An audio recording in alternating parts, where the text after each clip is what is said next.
한 번 더 잠시 기도하겠습니다. 하나님 감사합니다. 오늘도 하나님 앞에 예배합니다.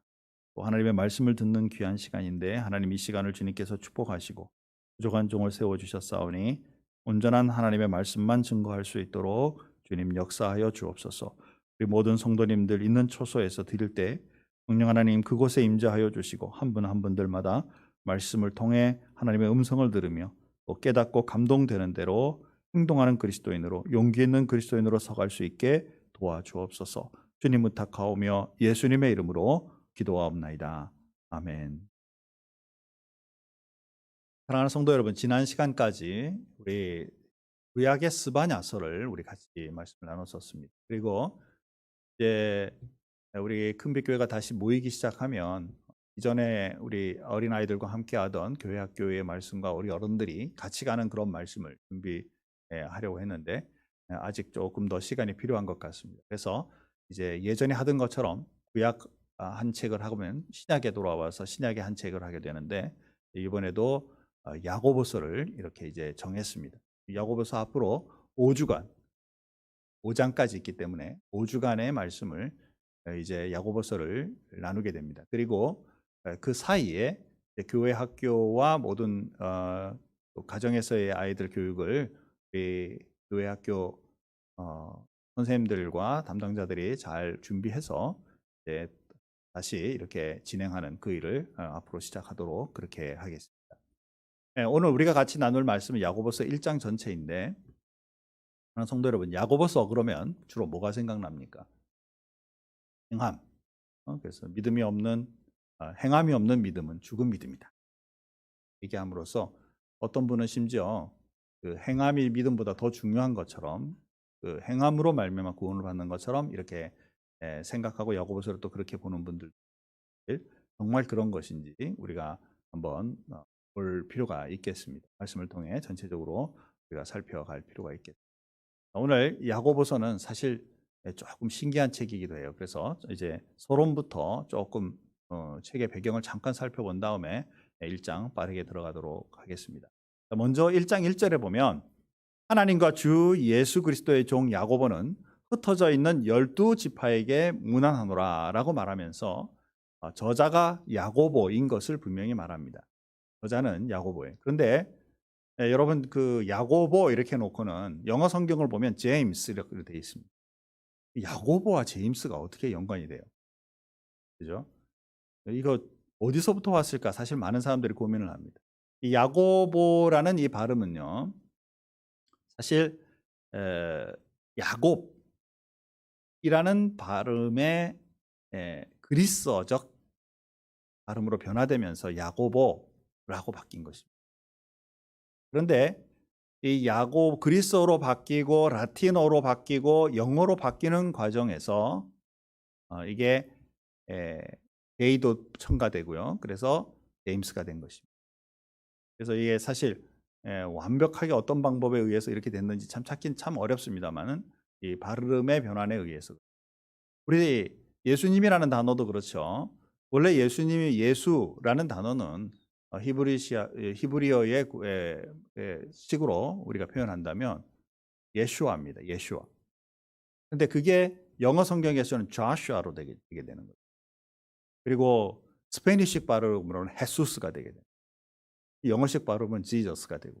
그러니까 이게 여러 가지 좀 이 번역 과정에서의 이름이 그러하다라고 생각하시고요. 영어에서는 제임스로 사용되고 있다. 그런데 본 성경의 저자가 야고보라고 얘기를 했어요. 그런데 이 누구가 어떤 야고보냐? 신약 성경에 나타나는 야고보가 여럿 있습니다. 그래서 제가 하나하나 다 설명하고 싶은데 시간 관계상 빠르게 그냥 넘어갑니다. 성경에 보니까 세베대의 아들 야고보, 예수님의 제자, 알포의 아들 야고보, 그리고 유다의 아버지인 야고보 이렇게 나오고요. 실제로 이제 모든 성경 가운데서 성경 중에서 많이 나오진 않지만 그러나 예수님의 형제인 야고보가 있습니다. 그래서 많은 신학자들이 이 중에 누구를 이제 얘기하면서 그것에 대해서 이 책의 저자라고 얘기하기도 합니다만은 대체적으로 다는 아니고 대체적으로 신학자들 중에 주의 형제 야고보, 예수님의 형제인 야고보가 이제 이 말씀을 썼을 것이다. 이에 대한 증명들이요 많이 있는데 제가 이것도 막 지금 말하고 싶은데 시간 관계상 요거는 약하겠습니다. 여러분들이 혹시 인터넷이나 이런데 들어가셔서 이 야고보를 왜 굳이 야고보서의 저자로 보고 있는지를 써놓은 그런 그 사이트들이 있을 것입니다. 설명을 한번 보시면 좋겠습니다. 요즘 사이트 가서 잘 봐야 됩니다. 잘못 보면 엉뚱한 데 가가지고 저 2단 사이트 보고 이렇게 하니까 여러분 혹시 궁금해서 보시게 되면 저한테 꼭 알려주세요. 목사님 이 사이트 괜찮습니까? 라고 이렇게 꼭 물으신 다음에 보면 좋겠습니다.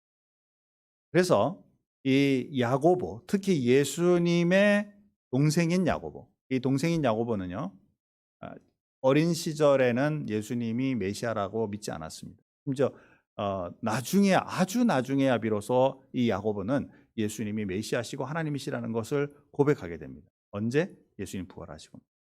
그러니까 굉장히 뭐랄까요? 뒤늦게 예수를 믿었으나 그럼에도 불구하고 이제 하나님의 굳건한 일꾼으로 예수님을 메시아로 분명히 여기며 그분과 함께 동행한 시절들 되돌아보며 마지막까지 끝까지 사역한 그러한 주님의 일꾼으로 이렇게 보게 됩니다. 뒤늦게 예수 믿어도 큰 은혜를 입는 하나님 앞에 온전한 제자로 주님 앞에 서는 것은 우리 그리스도인들에게 있어서의 축복이죠. 그리고 누구에게 썼는가? 흩어져 있는 12지파라고 표현하고 있습니다. 사랑하는 성도 여러분, 12지파가 언제 없어졌나요? 지금 왜 야고보는 신약시대에 흩어져 있는 12지파라는 단어를 일부러 쓰고 있는 것일까요? 이 흩어져 있는 사람들에게 지금 글을 쓰고 있는데 이들이 누구냐?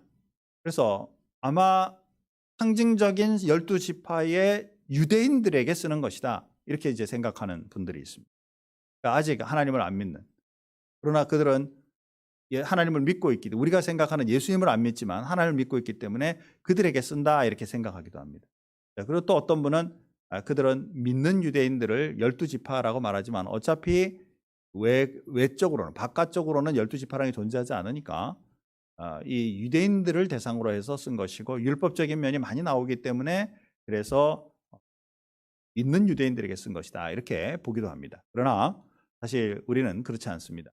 하나님을 믿는 모든 사람들은 다 여기에 12지파 속에 들어가게 되는데 이 12지파는 무슨 성경에 나오는 그 딱 12지파가 아니라 상징적인 의미의 12지파인 것이죠. 하나님 앞에 하나님의 백성으로 부름받은 모든 사람들에게 쓴다라는 이 말씀에 우리도 그대로 받아들이게 됩니다. 그래서 우리의 마음속에 이게 왜 12지파냐 여기에 너무 꽂히지 마시고 이 야고보서의 전체의 말씀은 바로 이방인인 나, 이미 하나님을 믿고 있는 나에게 주신 그러한 말씀이다라는 마음 가지고 말씀 받으시면 된다라는 거죠.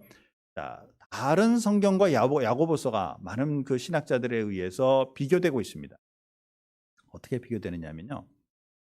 너무 신약 가운데 복음으로 주어진 그러한 신약의 책들에 비해서 너무 구약적이다, 행위적이다, 행위에 너무 초점이 맞춰져 있다 이렇게 이제 보는 것이죠. 그런데 그것을 좀 더 자세히 좀 살펴보면 이 야고보서는 구약 속의 잠언과 같은 모습의 신약의 잠언이라고 생각하시면 좋겠다라는 것이죠. 뭔 얘기냐면 전체적인 맥락에 이 야고보서가 분명히 흐름이 있습니다. 야고보서. 그래서 저는 5번에 걸쳐서 이 큰 책을 5번에 걸쳐서 이제 나누어서 이렇게 크게 말씀을 나누는 거죠. 개관하는 것이죠. 개관으로 설교를 합니다. 그런데 만약에 조각을 내어서 말씀 한 구절 한 구절마다 뽑아서 말씀을 전해도 그 말씀 하나하나가 다 귀중하다라는 거예요.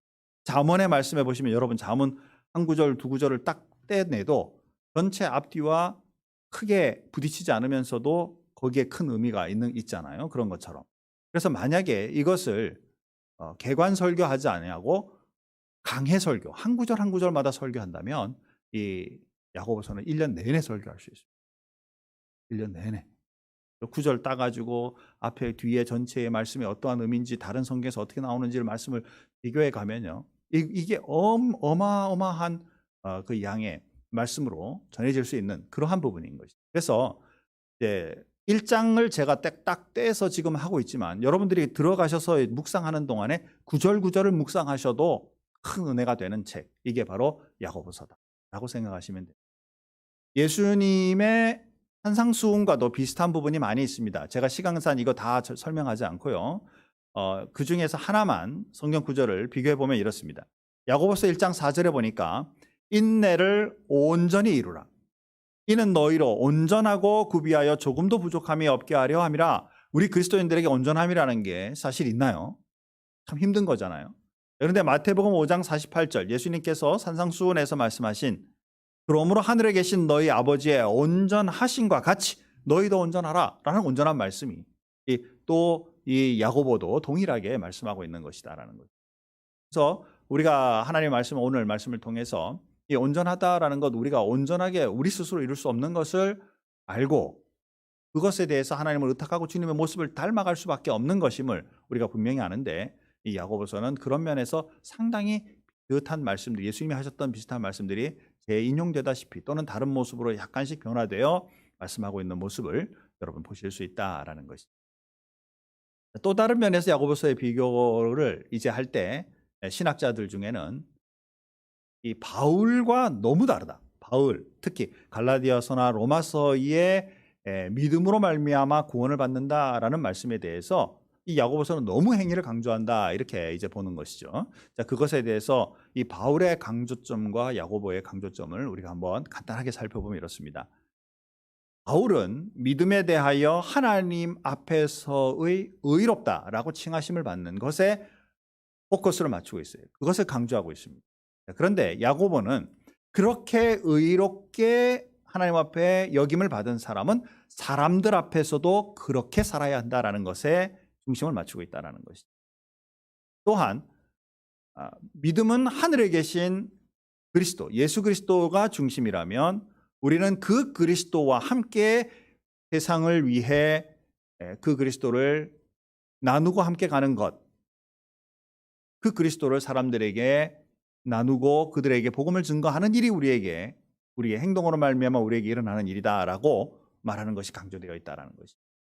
그래서요, 이제 우리 이렇게 생각하면 됩니다. 믿음이라는 것은 하나님과 나와의 관계 맞죠? 그리고 믿음의 삶은 세상의 사람들과 같이 가는 삶. 그래서 흔히 우리 그리스도인의 삶을 십자가에 표현하잖아요. 하나님과 나와의 상하 관계, 그리고 옆에 사람들과의 예수님의 십자가에 못 박히심처럼 옆에 사람들과 나눔의 사랑의 나눔을 가지는 관계, 이것이 잘 조화를 이룰 수 있도록 구체적으로 주시는 말씀이 바로 야고보서다, 이렇게 생각하시면 되겠습니다. 자, 이제부터 1장에 들어갑니다. 여러분들 제가 준비한 이 파워포인트를 보시면 깜짝 놀랄 겁니다. 엄청 많습니다. 그래서 제가 지금 생각하기 중간에 to be continue 날라 그럽니다. 왜냐하면 지금 갈 길이 너무 멀어요. 매 한 장씩 하다 보니까. 그래서 좀 빠른 속도로 가겠습니다. 여러분 정신 똑바로 차리고 우리 같이 말씀 나누겠습니다. 1장 전체를 보면요, 크게 세 가지의 구조로 보게 됩니다. 첫째는 1장 1절 인사, 아까 제가 잠깐 말씀했죠. 자, 그리고 이제 밑에 세 가지가 나옵니다. 첫째는 시련. 믿음은 시련을 이기게 한다. 즉 믿음을 가지고 있는 사람이 행위를 해갈 때에 부족하니까 행위의 부족으로 인해서 많은 안 믿는 사람들이 야, 예수 믿는 니네는 왜 그렇게 행동해? 라고 이렇게 지탄을 받게 되죠.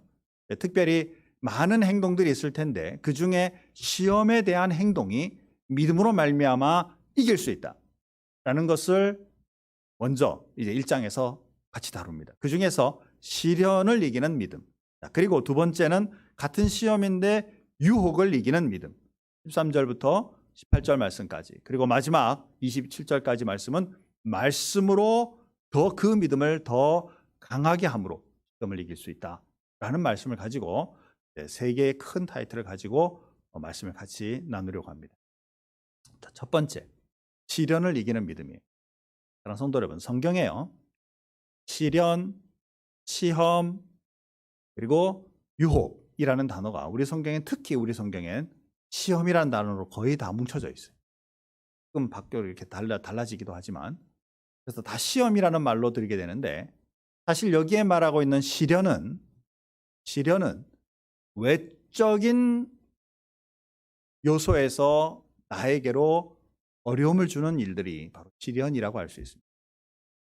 테스트는 하나님께서 우리들의 믿음의 정도를 측정하는 것을 테스트라고 말할 수 있고, 유혹이라는 것은 사단이 죄에 넘어지도록 우리를 시험하는 것, 이것을 유혹 또는 템테이션이라고 말할 수 있겠다라는 거죠. 그 중에서 이제 우리가 오늘 2절부터 12절까지 다루고자 하는 것은 외적인 요소의 시련이에요. 이런 시련이 다가올 때 우리는 어떻게 이것을 이길 것인가 하는 것이죠. 사람마다 시련은요, 다릅니다. 또 평생에 여러 종류, 성경에도 말하는 것처럼 여러 종류의 시험을 당하게 되어 있습니다. 안 당하는 것이 축복이 아니고요, 당하더라도 이기는 것이 축복입니다. 어떤 생각을 가지고 내가 이 일을 대할 것인가, 이것이 믿음에 기초되어 있고 이것을 시련을 대함으로 말미암아 이길 수 있는 요소가 거기에 있다라는 것을 오늘 말씀을 중심으로 생각해 본다라는 것입니다. 첫 번째 생각은요, 첫 번째 이것을 이길 수 있는 그 중요한 요소는 온전히 기쁘게 여기라. 무엇을? 시험당함을, 시련당함을 온전히 기쁘게 여기라. 성도 여러분, 여러분에게 여러분의 명예를 더럽히는 그런 일들을 만약에 누군가가 얘기하고 힘들게 한다면 여러분 그거 기뻐하실 수 있겠습니까?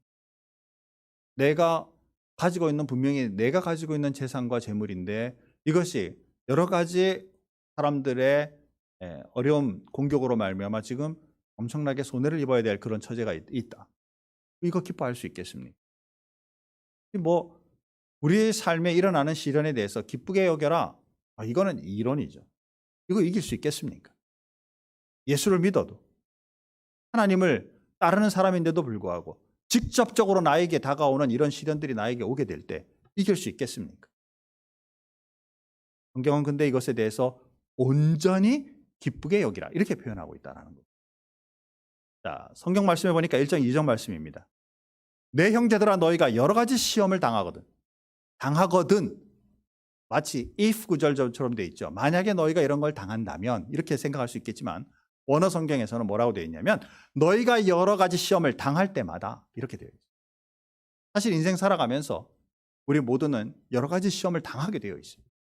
안 당하는 게 복이 아니라 당하게 된다 할지라도 이기는 것이, 이길 수 있는 능력과 그 은혜가, 그게 바로 믿음의 능력이고 은혜죠. 그런데 당하거든 온전히 기쁘게 여기라 라고 말하고 있다는 거예요. 온전히 기쁘게 여기라. 여기라라는 단어를 여러분 주시해 보시기 바랍니다. 특별히 영어 성경을 보면, 영어 성경으로 보시면요, 이거는 앞에서는 우리가 서술문처럼 얘기했지만 영어 문장에서는 명령문으로 바로 나오잖아요. consider라고 말하죠. 또 킹 제임스 버전이나 다른 버전들을 보시면요, count라는 말로 나옵니다. 이 consider, count라는 원래 의미는 무엇이냐면 평가하다라는 거죠. 평가하다. 다르게 이제 이렇게 해석해 보면 이렇습니다. 온전히 기쁘게 평가해라. 어떤 시험이 오든지 그것을 온전히 기쁨으로, 그것을 기쁘다라는 것으로, 기쁨으로 그 시험을 평가해라, 이런 뜻이다라는 거죠. 자, 어떻게 그 오는 시험을 평가하는가라는 거예요. 첫째, 하나님으로부터 오는 시련이 있죠. 테스트를 통해서 우리에게 오는 시련이 있죠. 또 사단으로부터 근거되어 있는 템테이션에 의한 시련들이 있을 수 있죠. 여러분, 하나님께서 여러분을 시험 테스트하면 하나님 나 이런 거 왜 테스트하세요? 이렇게 이제 말할 수도 있겠죠. 또 사단이 여러분을 유혹하기 위해서 달콤함도 있지만 때로는 힘들고 어렵게도 여러분들을 유혹할 수도 있겠죠. 넘어지도록. 그럴 때마다 여러분들은 이것을 어떻게 받아들이느냐, 이것을 어떻게 평가하느냐라는 거예요. 하나님 왜 납니까? 왜 나한테 이렇게 어려운 시험을 주세요? 이렇게 평가할 수 있죠. 역시 나는 뭐 하는 일마다 잘 안 돼. 나는 뭐 되는 게 없는 사람이야. 스스로를 낮출 수도 있겠죠. 어떤 사람들은 굉장히 우울해하죠. 것마다 하는 것마다 되는 게 없으니 나는 안 돼. 그리고 저 어디 구석으로 자꾸 숨죠. 어떻게 평가하고 있는 거예요? 그것에 눌리고 있는 내 모습을 평가하고 있는 거예요. 하나님께서 나에게 시험하신다라는 것은 이제 좀 더 성장해야 될 부분이 있구나라는 시각을 가지고 하나님을 향한 믿음의 시각을 가지고 그 문제를 보면 이것은 내가 이것만 이기면 좀 더 내 믿음이 더 성장하는 부분을 주님은 아시고 나에게 일을 행하시는구나 라고 하실 수 있는 것이죠. 아브라함의 이해에서 얼마든지 분명히 믿음으로 출발했지만 더 창세기 22장에 가서 아들을 바쳐라 라고 말했을 때는 하나밖에 없는 그 귀중한 아들을 바쳐라고 말했을 때는 아무 말하지 않고 하나님의 그 말씀에 따라가는 그 모습을 보게 되죠. 그만큼 되는 데까지는 12장, 창세기 12장부터 시작해서 22장까지의 많은 하나님의 그 테스트가 있었고 그것을 실패도 하고 성공도 하고 해가면서 성장한 그 모습의 아브라함을 본다라는 거죠. 사단 또한 마찬가지죠. 지가 뭔데 나한테 이런 시험을 해? 라고 이런 생각이 들 수 있겠죠. 여러분 반대로 생각하시면요. 내가 이 부분 다른 것은 잘하고 있는데 이 부분이 약하니까 나를 다시 한번 걸어 넘어뜨리게 하려는구나 라는 거 정확하게 그것을 평가하고 볼 수 있으면 우리는 이 시험을, 이 시련을 이길 수 있다라는 거예요. 믿음의 시각으로 보고 있는 어려움, 다가오고 있는 고통, 힘들고 지치는 상황 보지 않고 하나님을 중심으로 보는 믿음의 시각으로 그것을 평가하게 되면 우리는 그것을 기쁨으로 여길 수 있다라는 거죠. 이것이 시험을 이기는 중요한 행동 중에 하나. 어떠세요? 여러분, 정말 다가오는 그 시련들에 대하여 내가 이것을 제대로 바라보고 기쁘게 여기는, 평가하는 그런 삶을 살아오고 있는 거예요. 이제는 살아가자라는. 그래야만 그리스도인으로서 하나님의 자녀로서 믿음을 가진 사람으로서 시련에 굴복하는 사람이 아니라 시련을 이기고 담담하게 기쁘고 사람들에게도 그 당당한 모습을 보일 수 있는 사람으로 가게 된다. 두 번째는 인내를 온전히 이루라. 시험이라는 것은 올 때 잠깐 오다가 마는 게 아니라 지속될 수 있어요. 그때 내가 만약에 처음엔 잘 이겼는데 그러지 못하다 중간에 가서 휙 넘어지게 되면 어떻게 될까요? 네? 한국적 말로 도로 무기에 처음으로 돌아가 버리고만. 그래서 야고보서 1장 4절에 보니까 인내를 온전히 이루라. 이는 너희로 온전하고 구비하여 조금도 부족함이 없게 하려 함이라. 자, 성도의 삶에는 특히 시련이 오고 어려움이 있을 때는 믿음으로 인내하며 하나님이 이 모든 문제를 해결하실 거야 라는 그런 마음 가지고 끝까지 지탱해야 되는데 그 예로서 오늘 같은 본문의 말씀 중에서 9절부터 12절의 말씀이 그 예로 제가 잠깐 들고 넘어가도록 하겠습니다. 9절부터 12절 말씀에 보면 이런 말씀이 있어요. 낮은 형제는 자기의 높음을 자랑하고 부한 형제는 자기의 낮아짐을 자랑할지니 이는 그가 풀의 꽃과 같이 지나감이라. 해가 돋고 뜨거운 바람이 불어 풀을 말리면 꽃이 떨어져 그 모양의 아름다움이 없어지나니 부한 자도 그 행하는 일에 이와 같이 쇠잔하리라. 이게 무슨 말씀인가요? 낮은 사람. 이 낮다라는 말이 돈이 없고 가난하다 뭐 이런 표현도 되겠지만 겸손함으로 나타낼 것이 없다 이런 표현도 돼요. 내가 별로 가진 것이 없어요. 아무것도. 그럼에도 불구하고 나의 높음을 자랑하는 거예요. 뭐죠? 그리스도인. 나는 내 현재 보기엔 남들이 평가하기에 그렇게 뭐 넉넉하게 내놓을 것 없어도 나는 하나님의 자녀로서 하나님 앞에 쓰임받는 주님의 일꾼이다. 이것에 대하여 높음을 가지고 있으면 그리고 언젠가 주님 주시고 물질 주시면 그 모든 것 가지고 재능 주시고 학위 주시면 그 모든 것 가지고 그 모든 내 능력 가지고 언제든지 하나님을 위해 세상의 사람들을 위해 쓸 수 있다라는 준비를 가지고 인내하며 쭉 이겨나갈 필요가 있죠. 부한 자는 자기의 낮아짐을 오히려 자랑해라. 즉 내가 가지고 있는 이 내가 넉넉함이 이게 내 것 아니다라는 거죠.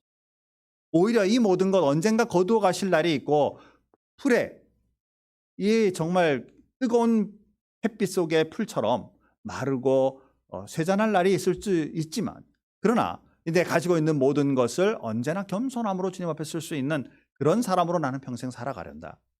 그러면 세상에 가지고 있는 여러 가지 힘들고 어려운 상황이나 좀 좋고 내 나름대로 자부심, 자만심을 가질 수 있는 상황들이 잘 제어되어 하나님의 귀한 일꾼으로 인내하며 마무리할 수 있는 삶, 이것이 바로 그리스도인의 삶인 것을 우리가 알게 된다. 사랑하는 성도 여러분, 시련을 보지 말고 시련을 이길 날을 보며 인내하는 그리스도인의 삶이 우리에게 분명히 있음을 여러분들은 마음에 확 믿음으로 가지고 꼭 살아가시기 바랍니다. 그리고 이제 또 하나 시련을 이길 수 있는 중요한 부분은 하나님께 지혜를 구하는 삶이어야 한다라고 말씀하죠. 1장 5절 말씀입니다. 너희 중에 누구든지 지혜가 부족하거든 모든 사람에게 후히 주시고 꾸짖지 아니하시는 하나님께 구하라, 그리하면 주시리라. 우리가 이런 거 인용할 때 공부 잘 안 되고 어렵고 이러면은 하나님 지혜 주세요, 이렇게 이제 생각할 수 있겠죠. 그렇게 쓸 수 있겠죠. 그렇게 쓸 수 있어요. 그런데요, 내가 시련을 당하고 정말 이제는 앞에 있는 두 가지 다 해봐도 참 어렵고 계속 마음에 힘이 들어요. 특히 이 시련으로 인해서 내가 어떤 방향으로 어떻게 나가야 될지도, 왜 이런 일들을 당하고 있는지도 내가 전혀 모르겠어요. 그때 여러분들은 하나님 앞에 하나님 지혜 주세요 라고 하나님 앞에 기도할 필요가 있다라는 거예요. 그 구하는 지혜가 뭐죠? 잘 풀리기를, 이거 어떻게 하면 잘 풀어낼 수 있을까요? 라는 지혜? 그럴 수 있죠. 그런데 진짜 지혜는 뭐냐면 하나님이 나와 함께 하고 계시는 이 뜻, 의미를 정확하게 분별해서 알아내어서 하나님의 뜻에 맞게 이 시험을 이겨나갈 수 있고 궁극적으로 이 시험을 통해, 이 시련을 통해 든든한 그리스도인으로 설 수 있는 방법, 하나님 나에게 알려주십시오. 하나님은 결코 꾸짖지 아니하시고 후히 주시는 그러한 하나님이신 것을 우리는 믿는 믿음으로 이것을 이기게 된다. 성도 여러분, 이해할 수 없는 시련들이 많죠. 왜 사람들이 나한테 그러게? 왜 하필 이 어려운 이 일들이 우리들에게 이렇게 겹쳐? 이 코로나 바이러스 사람들이 아무리 많다 그래도 왜 하필 내가 걸려야만 해? 라는 이런 어떤 상황적으로 우리가 이해할 수 없는 일들이 너무나 많죠. 그럼에도 불구하고 우리는 끝까지 기회를 주시고 그 모든 상황을 깨닫게 하시고 인도하실 그 하나님을 구하고 나가는 그러한 믿음의 삶이 꼭 있도록 주님 앞에 서는 그리스도인 되기를 주님의 이름으로 축복합니다. 자, 이제 두 번째 살펴볼 것은 유혹이에요. 이것도 똑같이 시험이죠. 이 유혹은 이제 내면에서부터 주로 나타나요. 사단이 이제 밖에서부터 공격 시작하면 내 속에 일어나는 상황을 얘기합니다. 어떻게 이길 것인가? 첫째는 좀 부정적인 방법으로 이기는 방법이에요. 그것은 뭐냐면 내가 이 유혹에 넘어가면 심판받고 죄 짓고 심판받지라는 이런, 그래서 안 할래 라고 생각하는, 속지 마라. 본문에 나오는 말씀이에요. 그 말씀 가운데 이길 수 있는 방법을 14, 15절 말씀에 구체적으로 얘기하고 있는데, 첫 번째는 욕심이에요. 욕망. 두 번째는 미혹이죠. 자, 말씀을 한번 보겠습니다. 오직 각 사람이 시험을 받는 것은 자기 욕심에 끌려 미혹됨이니. 자, 유혹하는 과정 네 가지 중에 지금 두 가지가 지금 나오고 있는 것이죠. 사단이 유혹하는데 첫 번째는 뭐냐면 욕심이에요. desire. 이 욕심은 욕심 그 자체가, 욕망 자체가 죄라고 말할 수 없어요. 밥 먹고 싶은 욕망. 그죠? 내가 돈을 많이 벌어 그리고 그것으로 인해 잘 쓰고 유익하게 살고 싶은 그 욕망. 다 그 자체가 잘못은 아니에요. 그런데 그 자체를 잘못 사용하게 되는 것이죠. 이것이 바로 미혹입니다. 미혹. 유혹에 해당하는 이제 시작하는 것이죠. 이 미혹이라는 원 단어의 뜻은, 원어 성경에서의 원 단어 뜻은 미끼에 바늘을 끼워 던지다, 이런 뜻이에요. 여러분 낚시를 하시면 내가 잡고 싶은 고기가 좋아하는 미끼를 써야 됩니다. 그렇죠? 그러니까 내가 좋아하는 미끼 속에 뭐가 들어가 있어요? 사단의 바늘이 들어가 있는. 이제 그걸 미혹하는 겁니다. 먹어볼래? 먹으면 어떻게 돼요? 걸리는 것이죠. 그래서 욕심과 미혹까지는, 아직까지 미혹에 넘어가지 않은 미혹까지는 우리가 지금 죄를 지었다 이렇게 말할 수가 없어요. 그런데 불순종으로 들어가게 되면 15절에 보면 불순종에 들어가게 되면 바로 그 죄로 인하여 결과가 우리에게 초래되고 유혹에 넘어가게 되고 그리고 죽음을 맞이하게 되는 겁니다.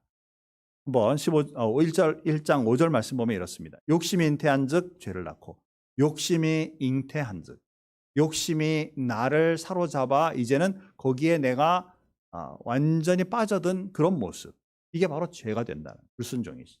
불순종이지. 죄가 장성한 즉 사망을 낳는다. 그 결과는 결국 죽음이다라는 거죠. 이 죽음은 죄를 지을 때마다 우리가 죽어서 이 세상을 떠나는 것, 결국 그것도 죽음이겠고. 그러나 사실 우리 인간에게 죽음 온 것 자체가 죄 때문이었죠. 그리고 하나님과 관계가 끊어진 것도 영적인 이미 죽음이에요. 하나님과 관계가 끊어진 사람 천국 갈 수 없고 내세의 삶이 없는 거죠. 뿐만 아니라 그 우리의 삶 속에 하나님과 분리되어 사는 그런 인생 자체는 이미 죽은 삶을 살아가는 죽음의 삶인 것을 우리가 볼 수 있게 된다라는 거죠.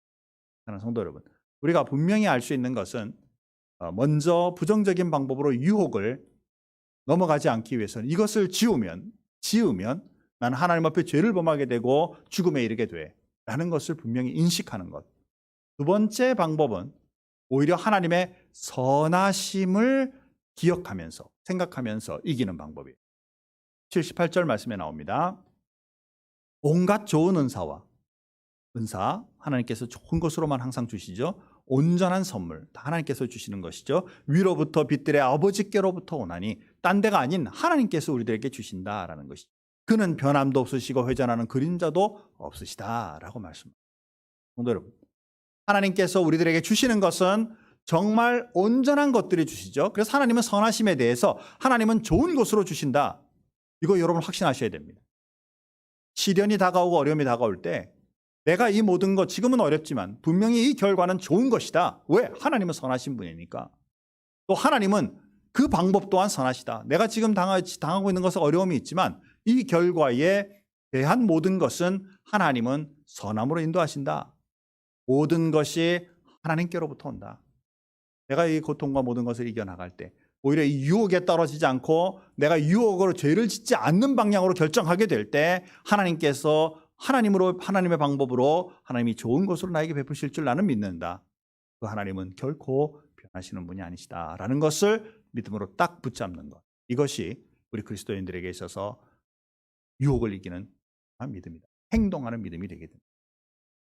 예수 오래 믿는다 그래서요 유혹 안 넘어지는 거 아닙니다. 그렇죠? 성경의 많은 믿음의 선조들이 예수 오래 믿고 오랫동안 신앙생활을 했어도 하나님 앞에 쉽게 넘어지는 것을 보게 됩니다.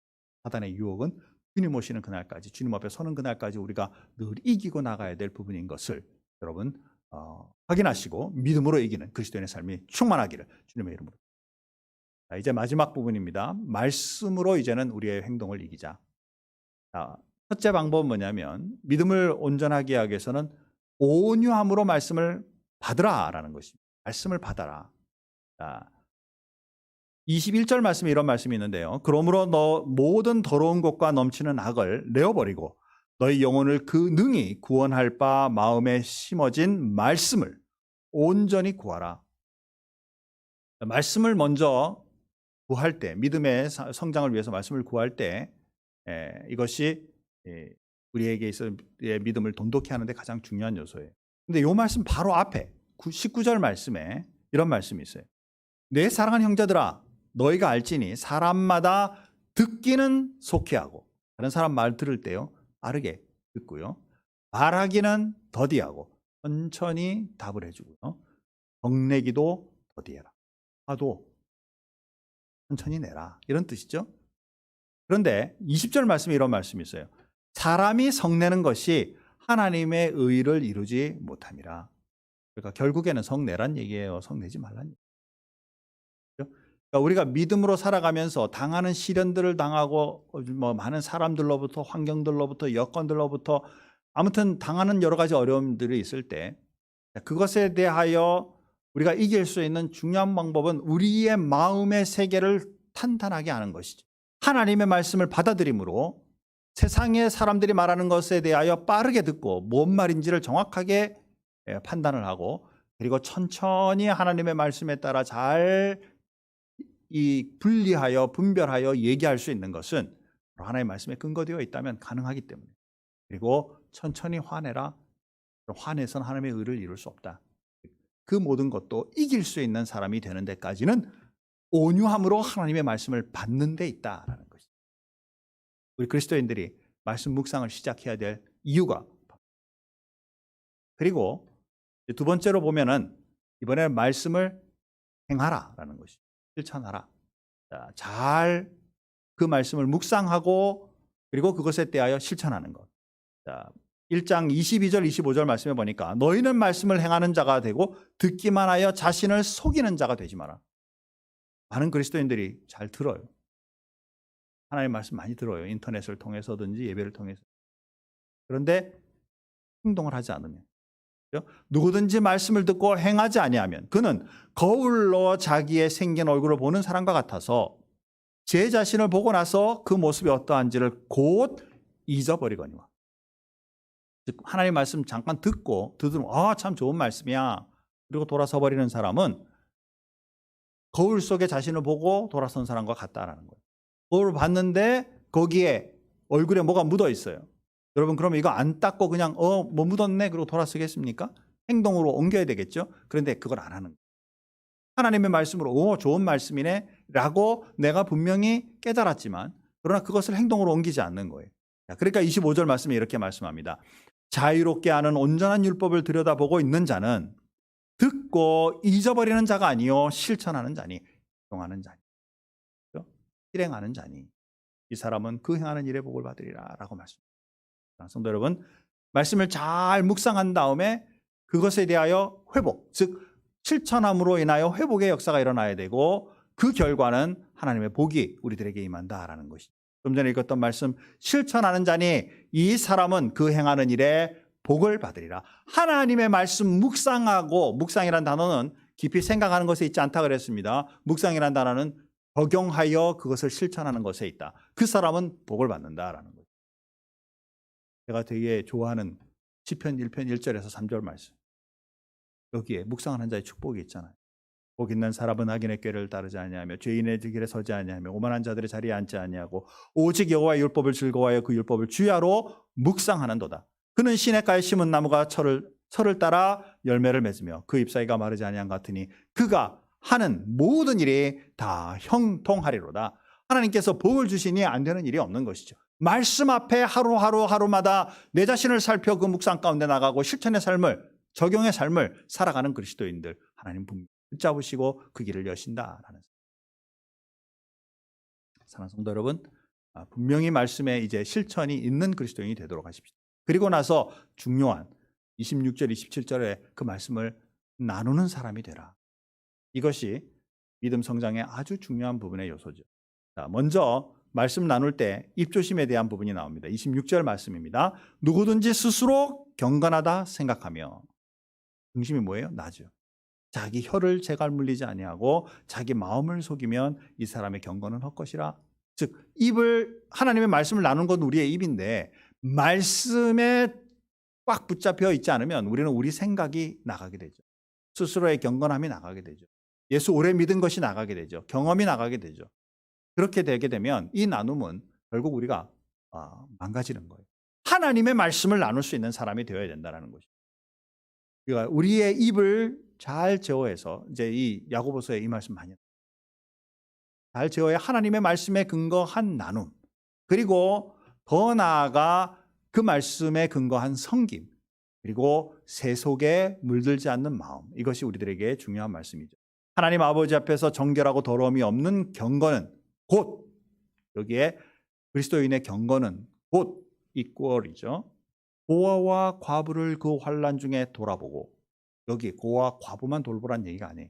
힘들고 어려운 중에 있는 모든 사람을 돌아보는 것, 서비스하는 것, 그들을 섬기는 것, 이것이 그리스도인에 있어서 굉장히 중요한 것이죠. 우리 흔하게요, 신앙생활하면서 조심해야 될 부분은 내가 남 섬기면 내 믿음 성장하겠지 라고 생각하는 사람들이 많아요. 여러분 반대로 생각하셔야 됩니다. 나는 믿는 사람이기 때문에 내 믿음 가지고 저분들을 섬겨야지. 그래야 그 믿음이 유지되고 더 성장하는 거예요. 섬기면 믿음이 생기는 게 아니라 믿음으로 그 믿음의 섬김이 더 돈독하여져서 함께 성장하는 거예요. 그리고 또 자기를 지켜 세 속에 물들지 않는 그것이라. 말씀에 근거되어 있는 사람, 주님 앞에 세상 사람들과 나눈다라는 것은 세상에 물들지 않고 세상 속에 하나님의 말씀으로 구별되어 그들에게 하나님의 살아계심을 나눌 수 있는 사람으로 선다는 것. 이것이 바로 시험을 이기는 그리스도예요. 빨리 정리하겠습니다. 사랑하는 성도 여러분, 우리는 외부로부터 오는 시련들이 있습니다. 하나님께 지혜를 구함으로 이기십시오. 내부로부터 일어나는 유혹들이 많습니다. 믿음의 실천, 믿음으로 말씀에 근거한 실천, 그리고 하나님의 말씀으로 우리를 이길 수 있는 사람. 한 주간 하나님의 말씀으로 다가오고 있는 우리 삶 속의 여러 가지 어려운 시험들을 이길 준비, 믿음으로 이기는 그리스도인의 삶이 충만하시기를 주님의 이름으로 기도하시겠습니다. 하나님 아버지 감사합니다. 오늘도 주님 앞에 하나님의 말씀으로 같이 나누었습니다. 우리 삶 속에 당하고 있는 여러 가지 시험들을 우리 그리스도인이 믿음으로 이기지 못하면 보지 않는 또는 하나님을 믿지 않는 많은 사람들은 하나님을 볼 수 없기 때문에 우리를 보고 있는데 그 우리가 버둥거리는 모습 때문에 하나님 앞에 영광을 가는 일들이 일어날 수 있음을 우리는 분명히 사랑하는 모든 성도님들과 부족한 종에게 은혜를 더해 주셔서 정말 하나님 앞에 믿음을 가지고 우리의 삶 속에 이제 확실하게 우리에게 다가오는 시험들을 이겨가는 행동 행위가 일어남으로 말미암아 먼저 우리 스스로에게도 큰 축복과 은혜요, 그리고 주변에 있는 많은 사람들에게도 하나님의 크신 능력과 은혜로 살아계심을 보이는 그리스도인의 삶이 있도록 하나님 도와주옵소서.